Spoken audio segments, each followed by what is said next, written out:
disposable. Well, let's face it, these big box saws are disposable tools. They've got hardened teeth that you can't set because they'll break, and they've got a complex tooth geometry that no file I know of will actually fit in.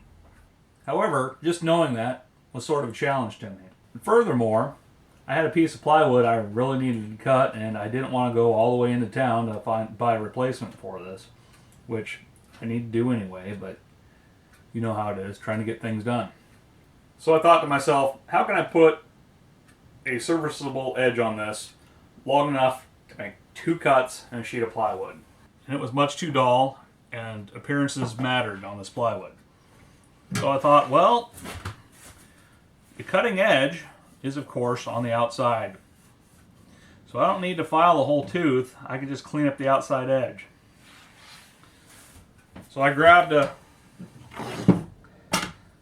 diamond stone, put it up on where it'd be rubbing on the teeth, and just gave it several passes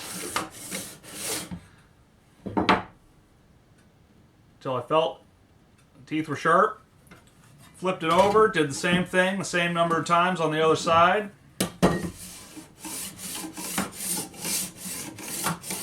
Making sure I was indeed contacting the teeth and not the plate. And you know what? It made a nice clean cut after that. However, this is not something you can do repeatedly. You are removing set as you do this.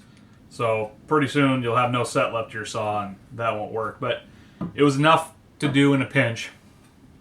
And I just thought it was fun that I sharpened the unsharpenable saw. At least temporarily. Thanks for watching.